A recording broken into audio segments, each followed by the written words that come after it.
Welcome everyone for joining us to the February edition of the Equity-Based Conversation for Coalition of Schools Educating Mindfully. I am Board President Tovi Scruggs-Hussein, joined by our esteemed founder and executive director, Tracy Heilers, and our special guest for our Equity-Based Conversation today is JG Larochette of Mindful Life Project, and he is the founder and executive director for Mindful Life Project, which is the biggest direct service mindfulness nonprofit in the country. Woo, big deal. Mindful Life Project is highly regarded for its innovative direct service programs that specifically have been created to support students who have been exposed to high levels of adverse childhood experiences. So the ACEs, trauma. JG brings a passion for providing youth deeply impactful services and programs that support student and educators' mental and emotional well-being so that our students can thrive socially and academically, both at school and beyond. JG's work is driven from a place of strong equity, social justice, and a holistic lens in all that he does and all that Mindful Life Project is about. He's honored to have opportunities to work with schools, students, and families, and our local Golden State Warriors. And in creating Mindful Life Project, he's had the vision to provide these programs to the lowest income and underserved schools in our area. He has expanded this organization in the last 9 years, where he's joined by an amazing and dynamic team that serves over 11,000 students in 9 cities of the Bay Area and leads trainings and support for schools across the nation.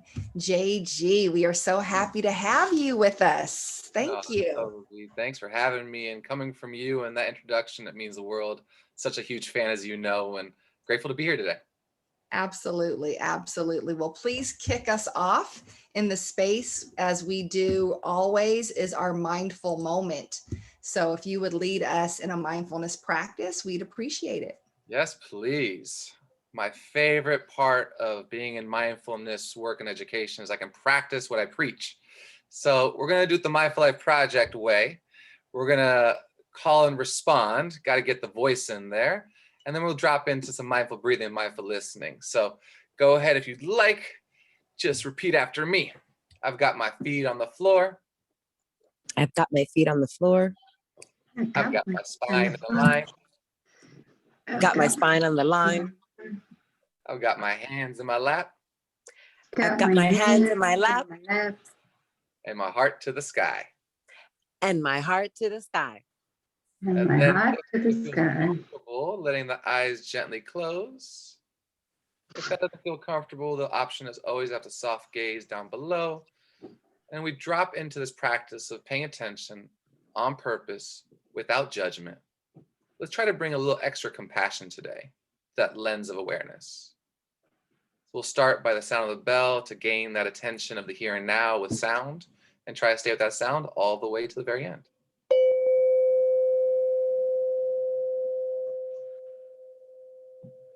So there's going to be other sounds, there's going to be thoughts, there's going to be emotions, physical sensations, just gently coming back to the sound of the bell.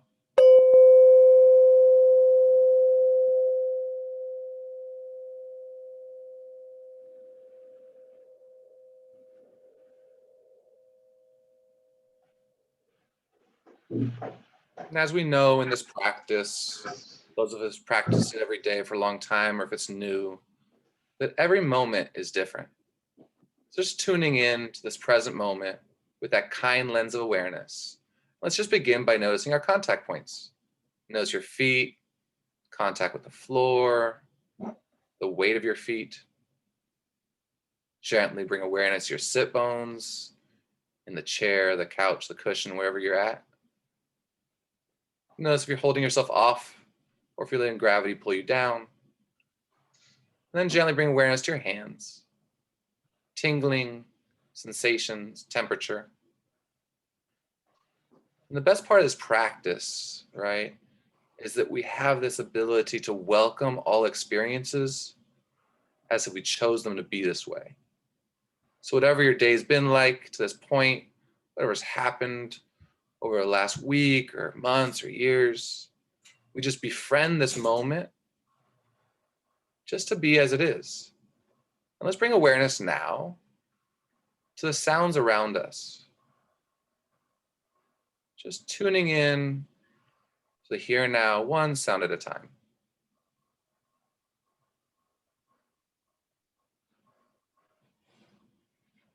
So you'll hear sounds of maybe movement in the home or office or wherever you're at.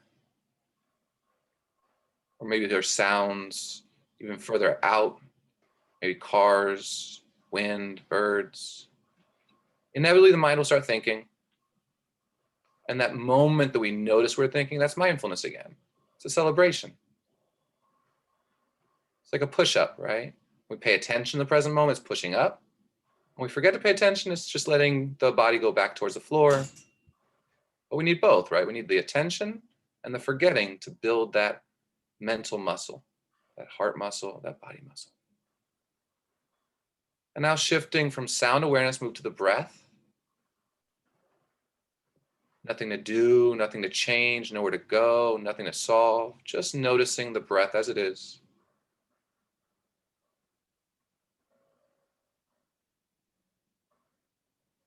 Notice the inhale, the pause, and the exhale. And bring an interest to the breath, the same kind of interest that you'd bring to your favorite song, your favorite TV show. That curiosity of like, oh yeah, I want to pay attention to this a little bit more. So maybe notice the inhale and exhale strong at the belly, the rise and fall, or the chest expands and contracts. Or simply at the nostrils with the warmer air on the exhale and the cooler air on the inhale. So just for another 30 seconds or so, can we welcome this moment to be as it is and use the breath as our anchor into the here and now? If emotions show up, we welcome them, we notice them, we come back to the breath. Thoughts of the future or the past wander us off in some time traveling. We don't judge it, we don't criticize it, we just gently realize that we were mindful again and interrupt that pattern and then come back to the breath.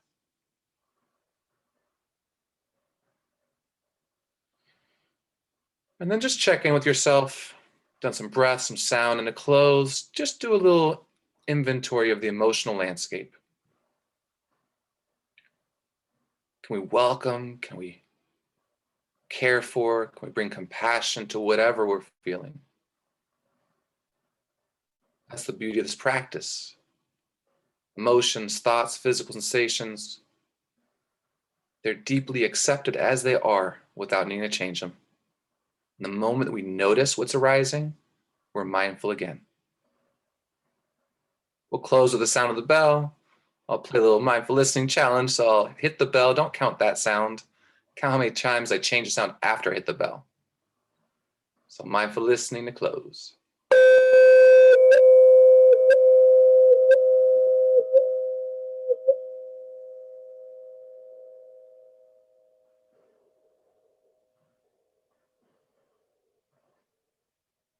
And then it's your practice. My voice is just a scaffold. So whenever you're ready, wiggling fingers, toes, shoulders, and letting yourself come out with the blinking of the eyes softly and just checking in, right? Where's the mind? Is it here or not? No judgment. Check the body. Feels relaxed or not? No judgment. And check into that emotional landscape, welcoming it as it is. Thanks for doing practice with me, everybody. Thank you so much, JG, for leading us through that practice. Really, really beautiful. And is that a common way that you tend to practice with the students for MLP? Yeah, it depends on the grade level, but we definitely, our young people own the practice so deeply. We have 7 main mindful skills that are in, our weekly curriculum. And so the 7 mindful skills: breath, sound, body awareness, mindful emotions, mindful thinking, heartfulness, and gratitude. We embed it in there. So depending on the day, depending on the situation, we might do all 7 skills. We might do 2 or 3. But our kids they're just amazing. So they own it. They have it. They bring it up to us. So like, it's time for a mindful sit, JG. It's time for a mindful sit to our coaches. So, and I see some amazing principals that are partners of ours that could advocate for that too. Wonderful, wonderful. I always enjoy having people share what their own mindfulness practice is like, because mindfulness, I've always found, is very personal. There's no real right or wrong way. It's how people choose to integrate it into their own life. And so I enjoy hearing what other people do as part of their mindfulness and meditation routine. And hopefully we inspire others as well to either try it or to try something new, or just to normalize that it's always different for different people. So could you share with us a bit about your own personal mindfulness practice and how that shows up for you? Yeah, thanks, Tovi, for sure. No, I agree.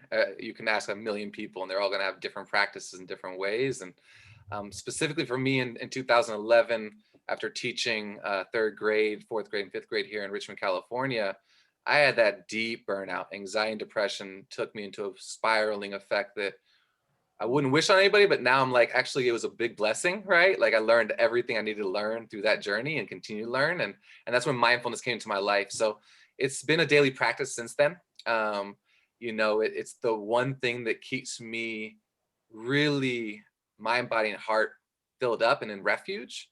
And so it looks different, right? Depending on the day, but at least about 15 to 20 minutes of guided practice. And I use from Insight Timer to Liberate to some of my teammates' videos, right? And about 10 to 15 minutes of silence, and then chosen awareness, right? So if that day emotions are arising or thoughts are taking over, it's after the kids go to sleep. I got an 8-year-old and a 12-year-old, and the wife's a teacher. So it's usually between 10:30 to 11:15 is my practice time. But then also I'm just so grateful that I get to do this with my team. So our whole staff does about 15 minutes a day in community. Coaches that are on the school, work, they got their practices, and then our admin team starts the day with mindfulness and then checking in on our mindful skills and how it's showing up. So I can't even reiterate enough how life-changing and transforming mindfulness has been. And as someone who knew really, really well how to avoid, resist unhealthy coping mechanisms with emotions and thoughts that felt uncomfortable, it's changed my life in a way that is just phenomenal. That's a beautiful, beautiful testament to the power of this work, for sure. And, to cultivate an organization where they get to practice almost all day, in a sense, in different ways, is really powerful too. And I know that you have a lot of principals of the schools that you work with. I'm even recognizing some of my own here in this space. And we talk about how we can co-regulate, like that is part of using mindfulness as an equity tool, is how can we nurture ourselves as the adults in the space by practicing with the students. It's just a wonderful beauty of the work. And so we're constantly nurturing resilience in ourselves and our own system. So I think that's a powerful piece.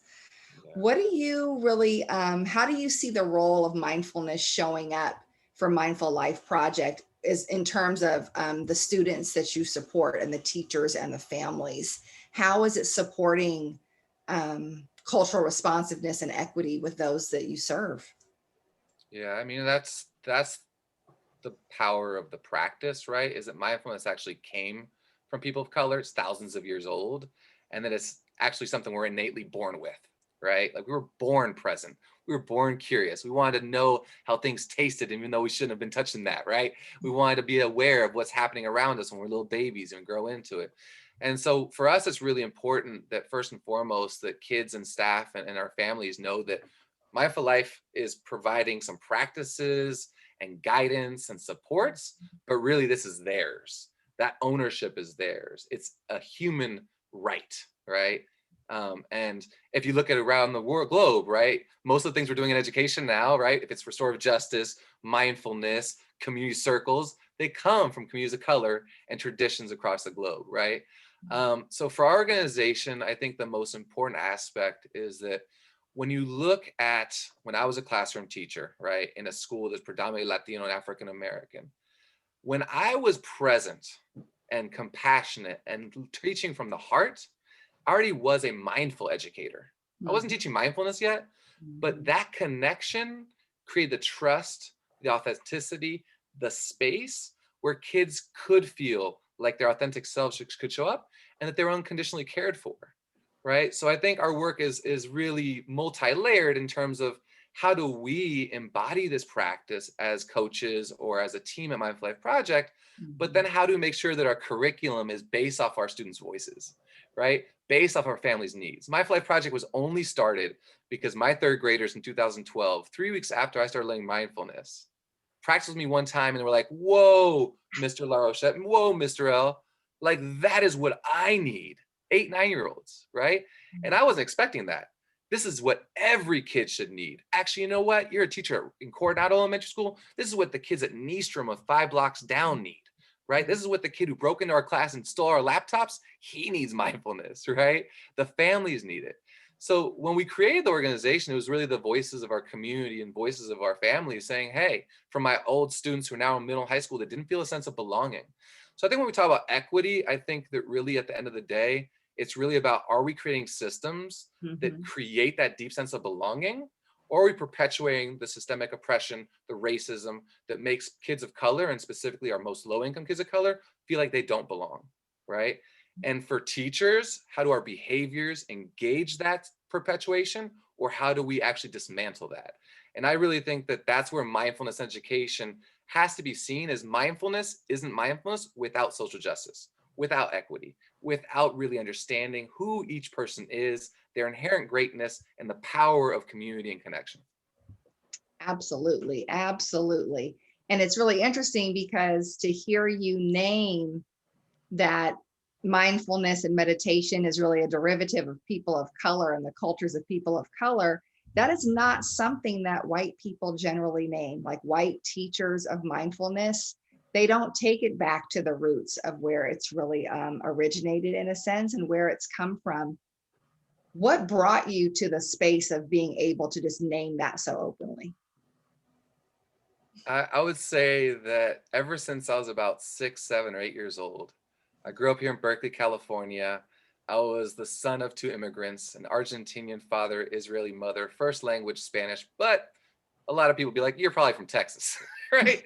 So like, I had a lot of struggles at an early age of feeling a sense of belonging, because even though I looked, you know, the way that mainstream media makes American look, right? And the white, male, highest on the, you know, totem pole, I was always from very early on very sensitive to racism. I remember being 7 at elementary school that I was going to and seeing the black kid or the brown kid get kicked out of the class when they did the exact same thing that I did. And I got to stay in class. And then I went, with my family being artists, I got to travel the country and the globe, and I'd go to indigenous communities and see that deep sense of oppression, right? And so ever since I was about 6 or 7, that's just been inherent in me, about social justice, about making sure that I actually feel a lot more comfortable in spaces of color versus being in white spaces, to be honest. And so when I started working in education, people were like, why don't you teach in this district? It's higher paying. And it's like, well, because to be honest, I can't. It's hard for me to relate to the white experience or relate to that middle high income experience. That wasn't my experience. I guess that's one of my blessings of being that identity part of becoming a chameleon. And so really, for me, it's always about naming it, right? Naming what's real, naming what's true. If it's going to hurt people, it's going to hurt people. But I think that's the only way we're going to move forward, right? Is by naming the truth. Absolutely. The truth telling is critical to dismantling systemic oppression and being able to move forward. I have zero doubt that we will get there as a nation and as a community, enjoying the journey along the way. And it's inspiring to be a part of the COSEM community and people like yourself that are making a difference in this way. And sometimes leveraging privilege, but also just going to where the work is important and doing it in so many ways. I want to be quiet and give you an opportunity as well to give us some sort of mini lesson, and we can open up the floor for some questions from our participants in the space. That would be great if you're ready for that.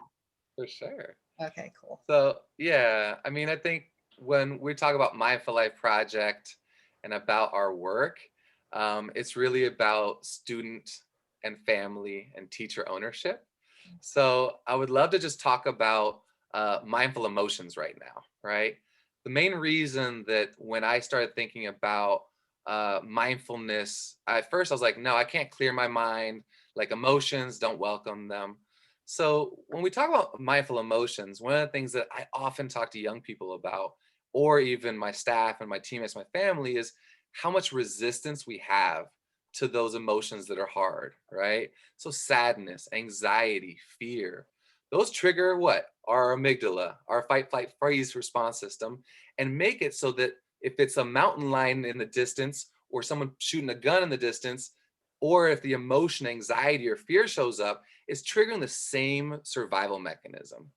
And when I started realizing how if stress and trauma continues to hit us in that way, then the next thing we know, our prefrontal cortex is shut off, it's atrophied, it's weaned down, right?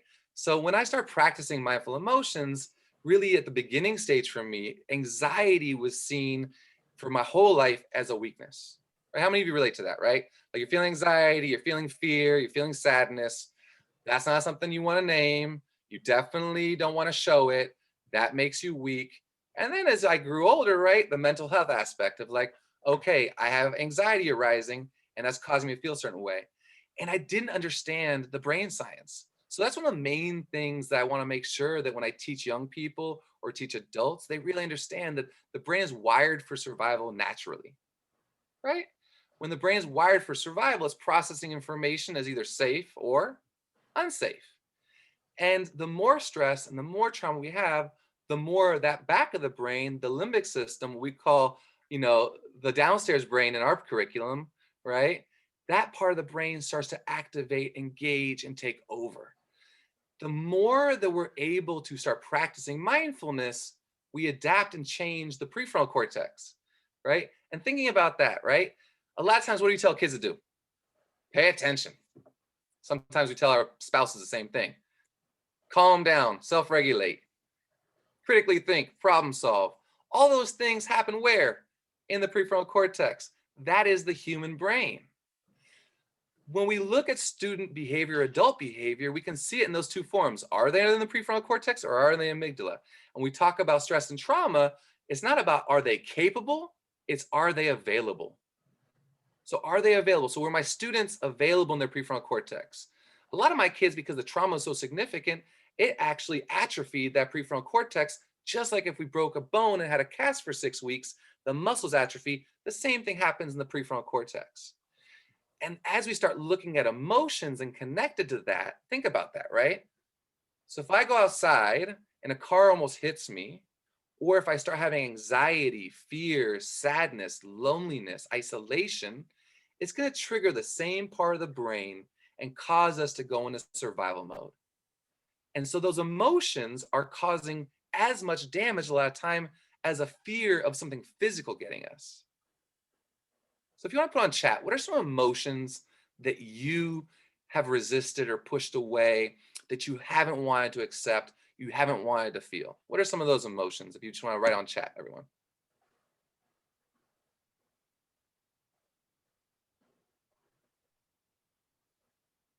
Sadness,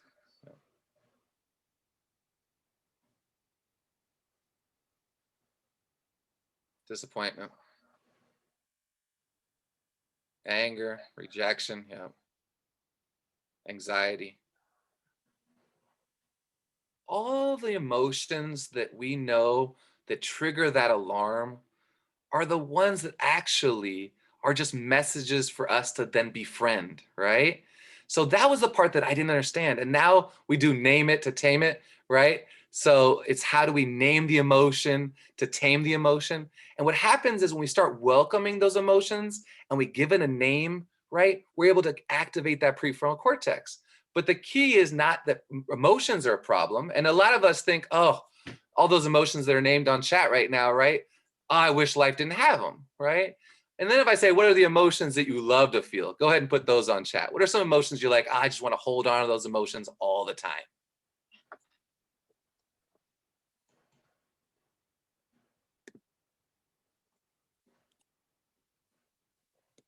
Happiness, joy, bliss, authenticity, connection, connectedness, satisfaction, right?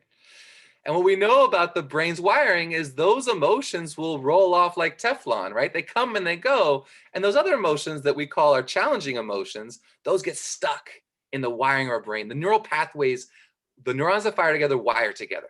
So the more we have those emotions, the more we resist them, the more we push them away, the stronger they become. Okay, and I'll give you a little story about that. So when I was 7 years old, I threw a tennis ball and it got through the gate of my parents' house, and the gate had slats, right? And I reached through and I almost can reach the ball, about 3 inches away from reaching that tennis ball. So I think, 7 or 8 years old, I'm like, oh, I know how to get it. Let me put my head through the gate. So you can already start going to where that would happen there, right? So I get my head through the gate, I get the ball, I'm super excited, but then I roll out, I can't get out. So I start yelling, screaming, and I was a big emotional kid. When I would scream, I would scream, and when I would yell, when I would cry, I would cry. My dad runs out, and he's like, oh, I see you got stuck, right? And I know he didn't mean poorly that moment, but in that moment, he said, well, if you have a problem, there's always a solution, right? And I think if you can get into something, you can get yourself out, right? And so that moment was a moment the neurons started firing and saying, uh-oh, fear. Now, when there's a problem, I have to solve it myself, right? And really, I should keep it to myself. So those neural networks created this connection in the brain that made it so whenever fear, whenever sadness, whenever anxiety would come, I thought I'd solve it myself and I couldn't get help from others. So that's what happens with the brain, right? The more stress, the more overwhelm we have, the more we start to actually engage that part of the brain to be in survival. I tell that story a lot because now what I've learned is that anxiety, fear, sadness, right, disappointment, that they are messages that I can learn from and, more importantly, welcome into my experience. And by naming them, it actually gets them in the prefrontal cortex, right? So the moment that I can name an emotion, frustration, frustration, frustration, or sadness, sadness, sadness, I engage that prefrontal cortex, and then I can cultivate this awareness in the part of regulation and connection to the moment. So we're going to do a little short practice on mindful emotions, and I'm going to give us a few different sentences while we're in this practice that I will ask you to check into what emotion is arising first. So naming the emotion 3, 4, 5 times. Then I'm going to ask you to check into your body because we know emotions stay in our body and show up in our bodies. And so in that moment, I want you to check into where that emotion might arise in the body. And then you can come back to a mindful skill. You can use breath awareness. You can use mindful listening. You can go into mindful gratitude, heartfulness, and your self-compassion, and just noticing how quickly, when we name the emotion, what happens to that emotion. So let's go ahead and do it. So you can repeat after me one more time, the MLP way. I've got my feet on the floor. Got my feet on the floor. I've got my spine in a line. I've got my spine in a line. I've got my hands in my lap. And I've got my heart to the sky. And I've got my heart to the sky. And just gently letting the eyes close one more time. Mindful and emotions practice, but we'll start with the sound of the bell from the beginning, middle, and end.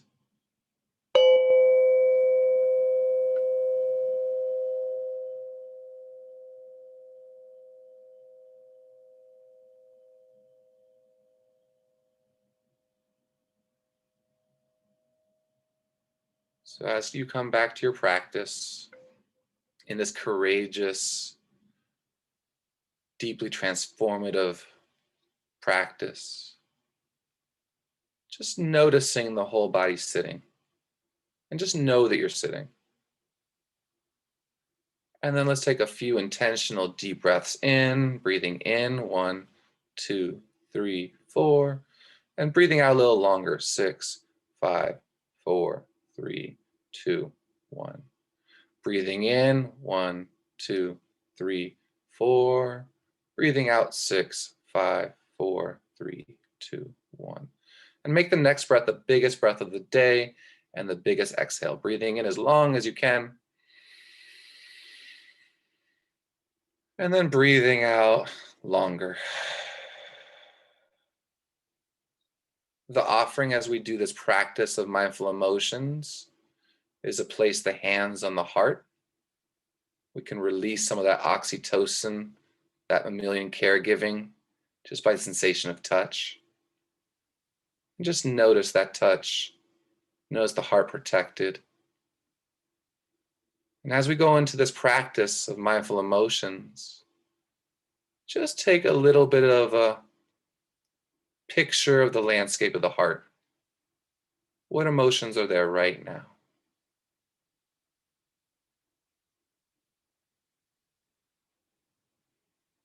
And then just notice if there's any judgment, if there's any criticism. We know the brain's wired for survival. The brain has a negativity bias. That negativity bias leads to a deep inner critic. And mindfulness is about befriending and finding full refuge in ourselves. Knowing that we are enough, that we're exactly who we need to be, and that emotions are just messages that come and go for us to pay attention to. So notice if the emotions are coming and going easily.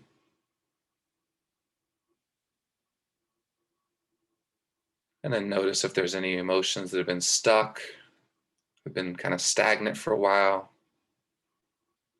And just giving yourself some of that heartfulness. That this life is the life of 10,000 joys and 10,000 sorrows and everything in between. And really the practice is, can we bring joy and can we bring sadness to be held in the same compassionate heart? That's the practice. So welcoming and befriending.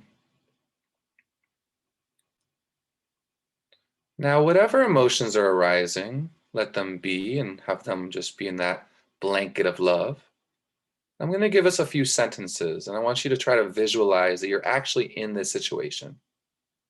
And then we're going to practice the naming the emotion to tame it, checking into the body, doing a little body scan to see where the emotion's showing up. And then just coming back to another mindful skill to get us back to the here and now.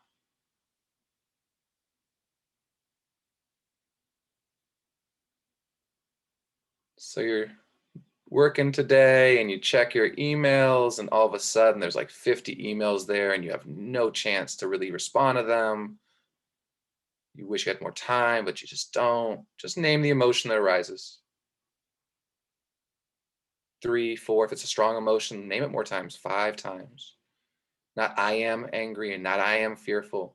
Just whatever it is, just name it with the word itself. Anxious, anxious, anxious, whatever it is. Just name it to tame it. Then check into the body. Where do you feel it? Where is the primary place where that emotion might show up? The more we connect the mind and body in that way, the more we can disengage that survival stress response. And then just gently bring the breath into awareness or sounds or more heartfulness. Whatever mindful skill gets you right back here now.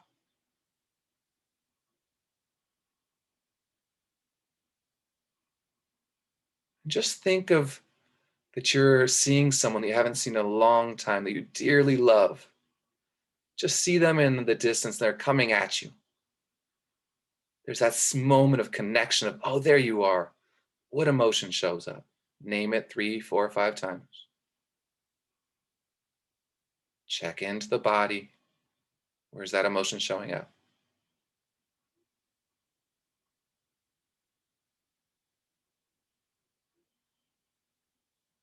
And then just gently bring back another mindful skill to get you back into the here and now.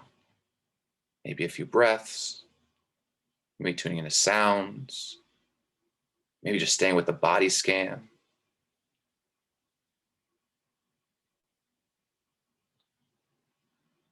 Just come back to this present moment.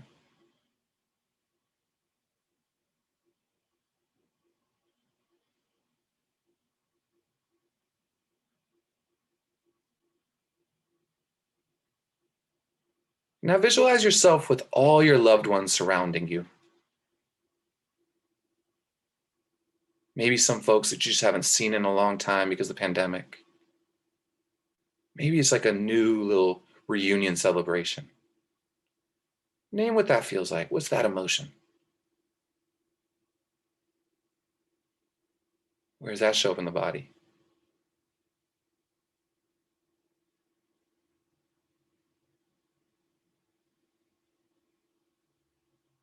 And we'll close with some rounds of mindful breathing.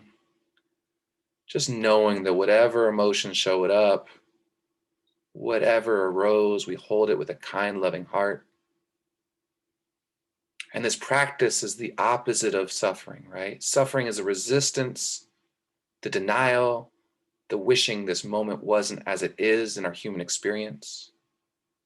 So if we don't accept our thoughts, our emotions, our physical sensations, our experiences of this mind, body, and heart, that can lead to suffering.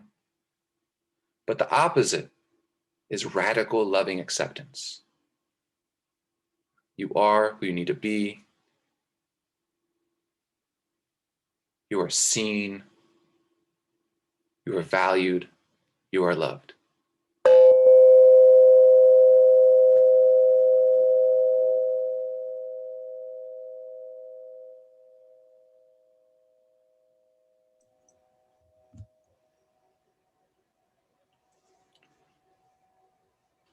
And then just opening the eyes whenever ready and just checking in, right? It's about awareness without judgment. So whatever is happening, just let it be.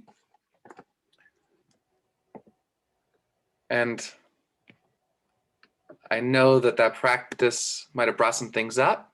So if you want to make a comment on chat about what that brought up, or just need to be spaciousness with it, I honor whatever that is, and I'm here for it. Thank you, JG. That was just so deep and powerful. Thank you so much. I want to turn over to our live participants. You know, if you have questions for JG, if you have sharing about the practice, sharing about the work, it is all welcome here. So you can just unmute yourself and speak.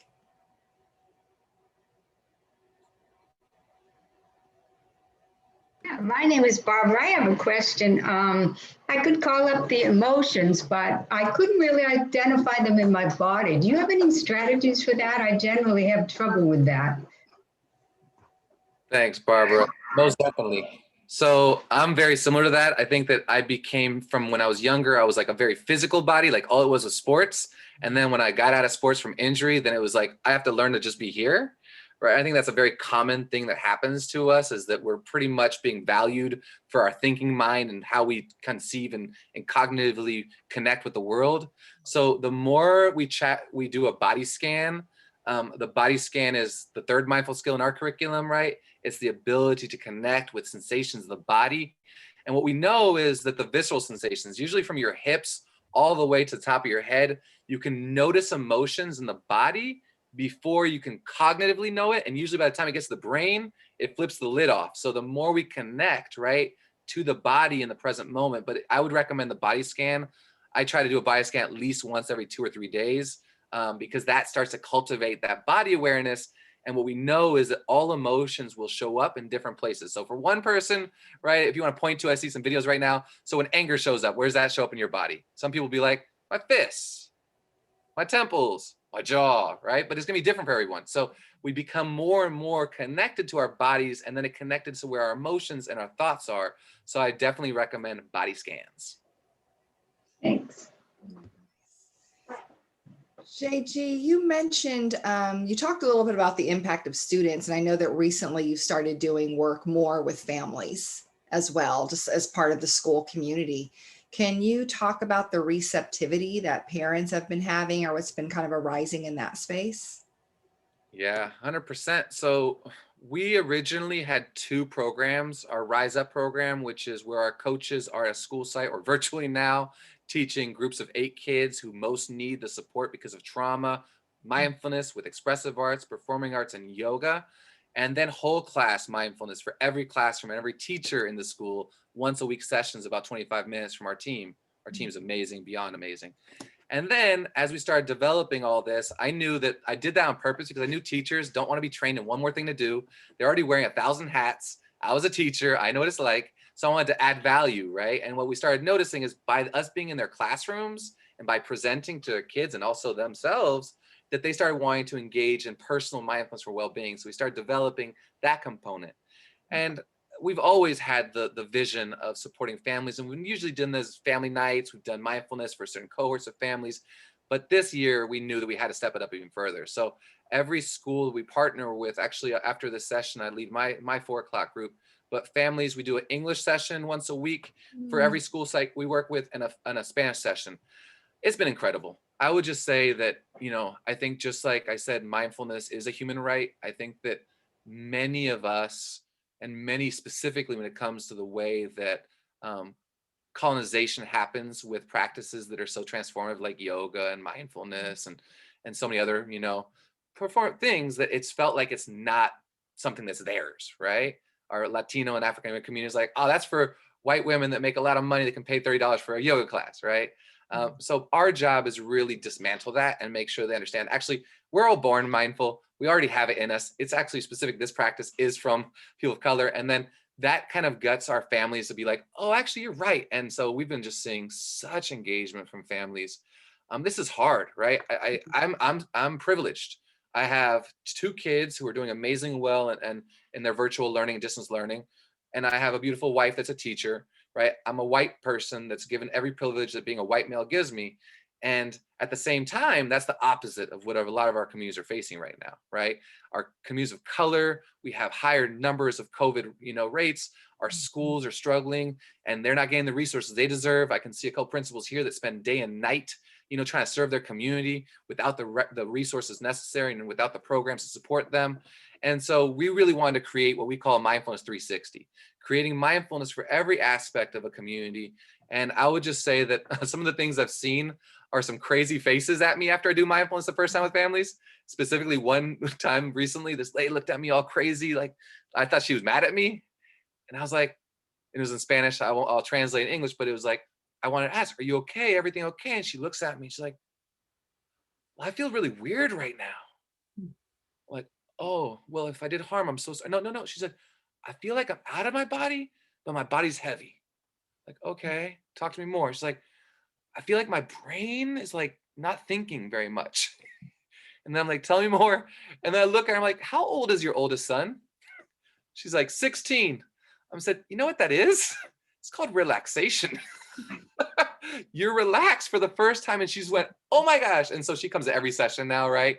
Like our families have been going hard oftentimes against the biggest barriers already. And so they are just owning it. We saw the other day, because it's virtual, we're doing sessions for students and then also the families join in, right? So it's really been that access point of resourcing. And it's just been incredible. Love it. Love it. That is really, really powerful. Thank you. Do we have more questions at all from the group? Maybe anyone's typed in on Facebook Live, Tracy?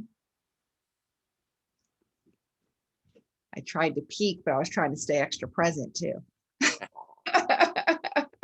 And I'll share one of our recent songs that does some of the brain science that we were talking about. Oh, cool. In a little bit, if people have a little time, and I can share that one. Yeah, go for it. Yeah, I would say actually someone on Kari is on Facebook, and he mentioned that he's been following you from way back, all the songs. So that'd be great too.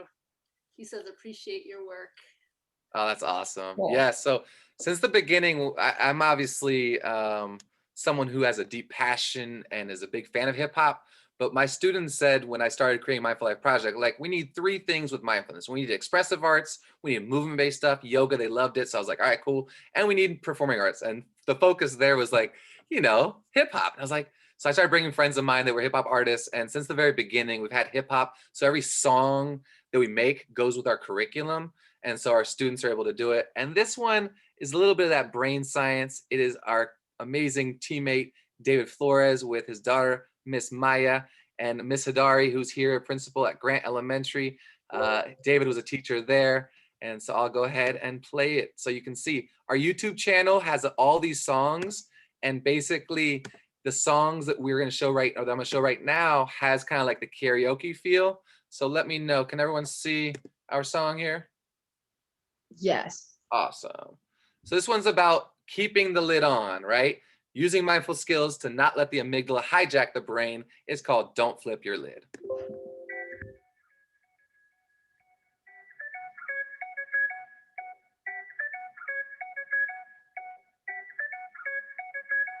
Too many things on my mind, I'm like, don't flip your lid. I pause and assess the situation.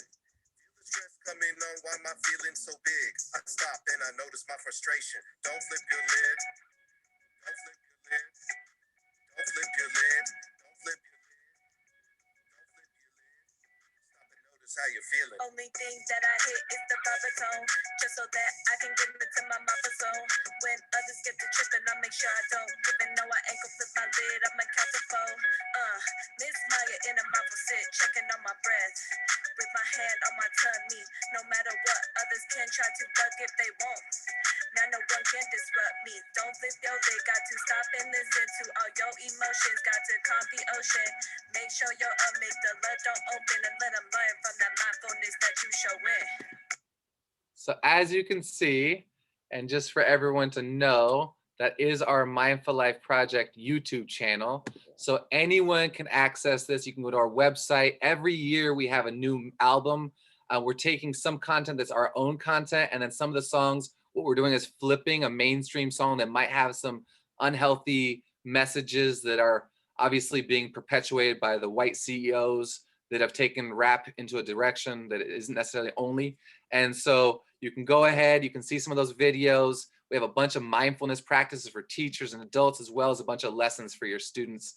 So all just free, and just grateful for the opportunity to share that, because I know how important our young people are in that process. That is so cool. Very, very cool. We do have a question in the chat. What do you recommend from one of our COSEM leaders? Oh, Hilda, I will name that, from NYC. So what do you recommend for mindfully Spanish leaders to provide tools in their language? I would love COSEM to partner with you to create a Latino, Latinx series. But what do you recommend for mindfully Spanish leaders to provide tools in their language? Yeah, I'm totally down. Let's do it. I think we oftentimes, our staff is usually from our communities. We have 5 staff members that were actually at our schools. 3 of them were past students of mine in 3rd grade that are bilingual, right?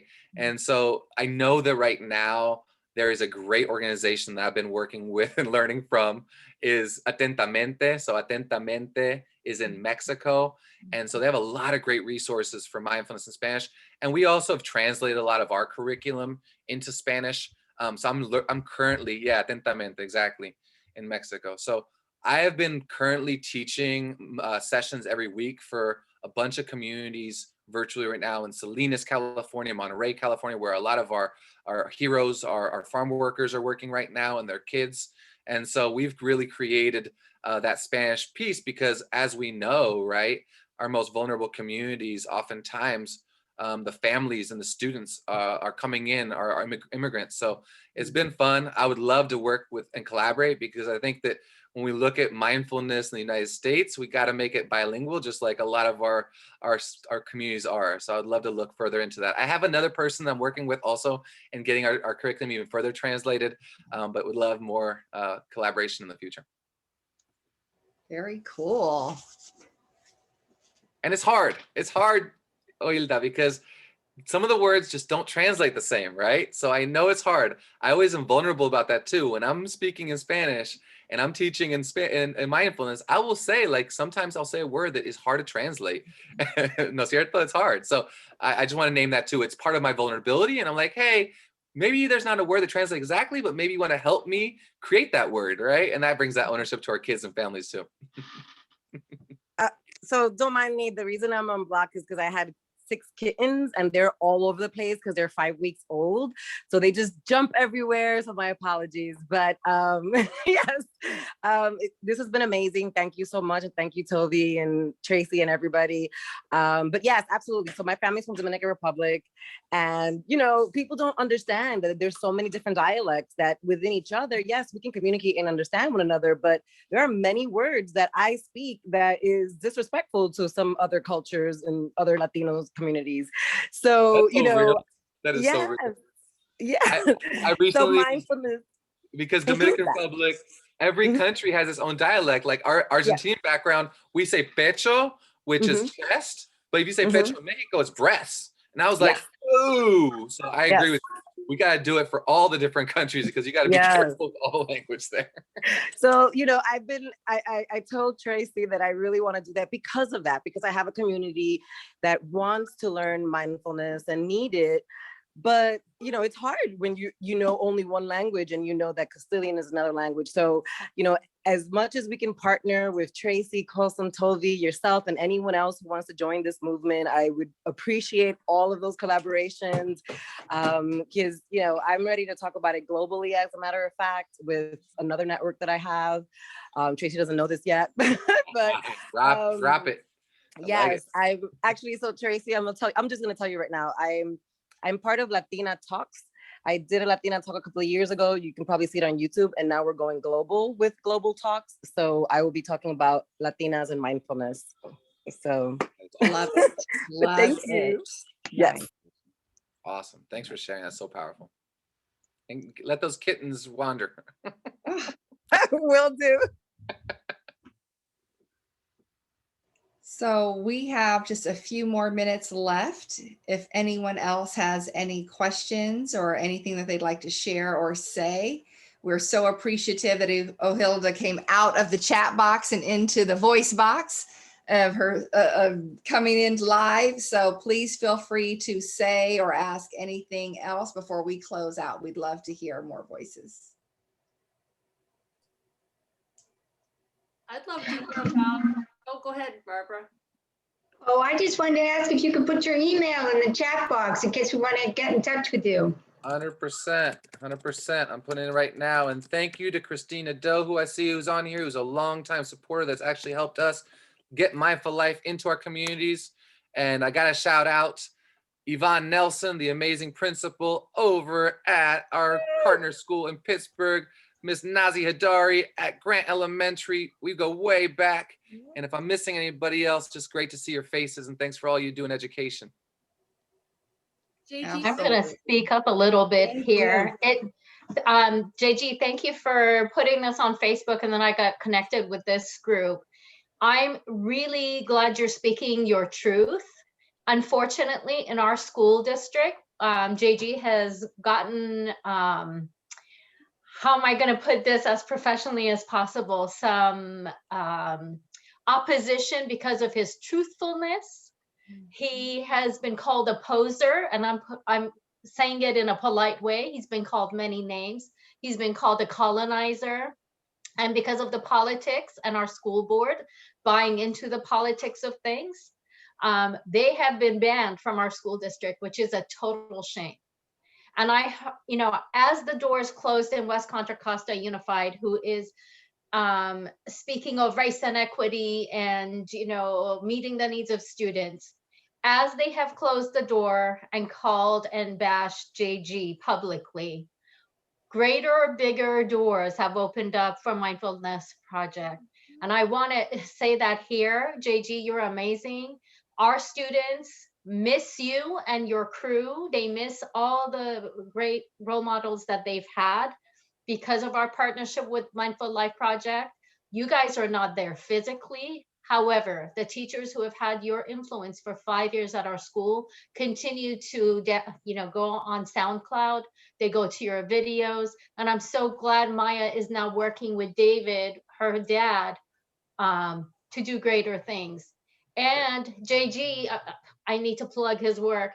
My daughter is actually doing her graduate work showing how mindfulness works and how kids just eat up what's happening. After the first day that JG went to their class on a Zoom, the kids wanted to know more about Mr. JG, and they were floored that he was speaking Spanish. So thank you, JG. I'm Thanks, so Nazi. grateful to you. I wish everybody who's on this journey many blessings, because I have seen firsthand how a school can be transformed just in 3.5 years of having mindfulness in the school.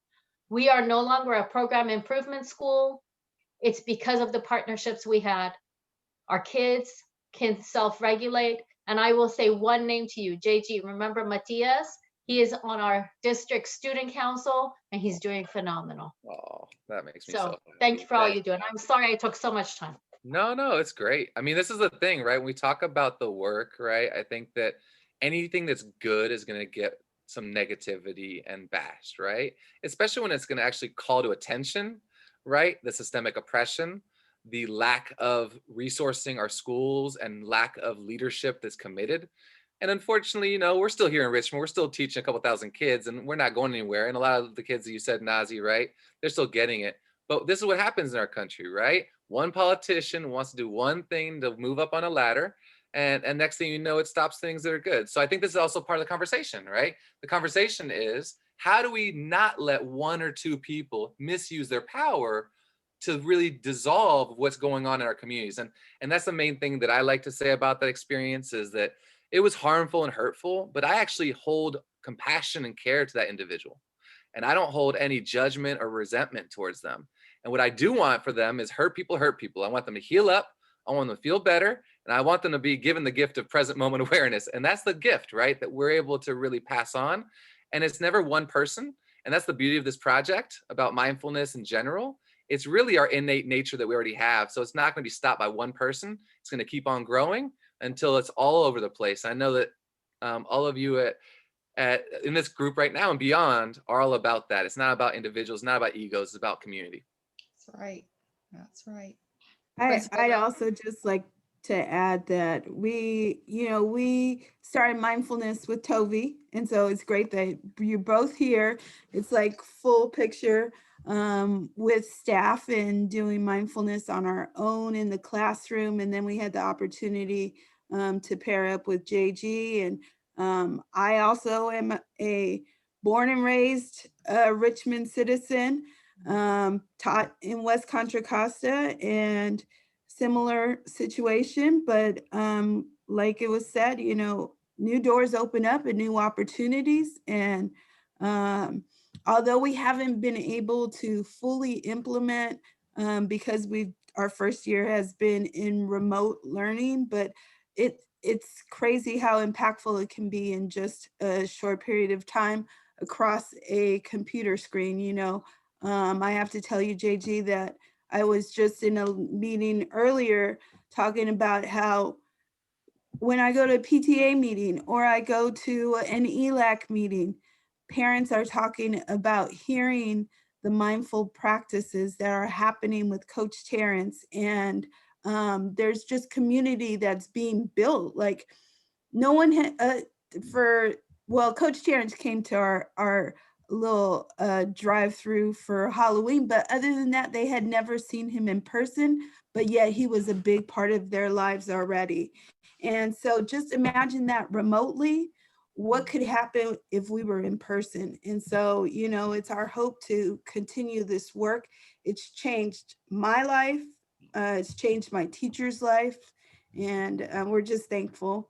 And, someone's loss is our gain. So we're happy. I'm sorry that my own home community doesn't get the effects, but.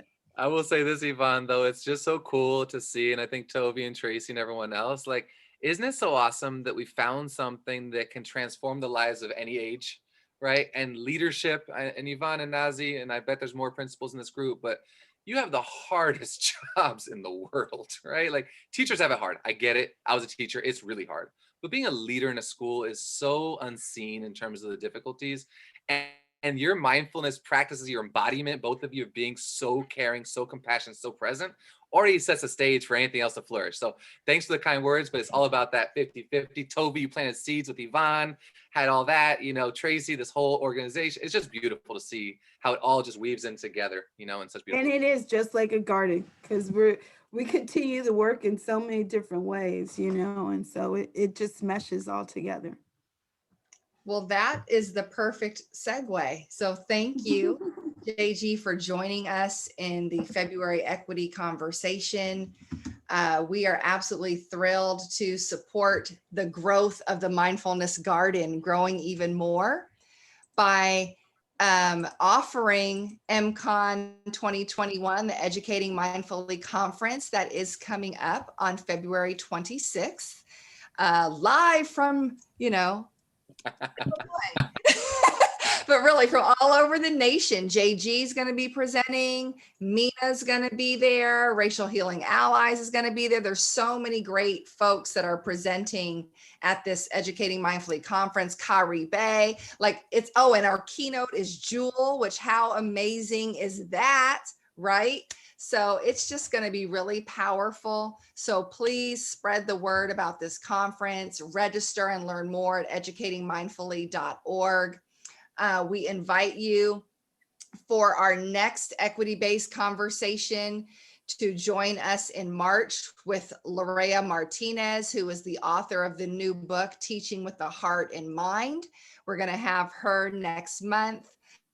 And if you are so interested in your Racial Healing Allies journey, we do a whole mindfulness-based allyship and racial healing program that I designed with 2 other colleagues. We offer it and give a percentage of the proceeds to COSEM because of the alignment with allyship and mindfulness and the whole piece around that. So we invite you to get involved and engaged with Educating Mindfully and COSEM on a way that resonates with you. We have a book out. So there's just so many ways to join in this community. There's professional membership. So please visit the website, learn more, be more mindful.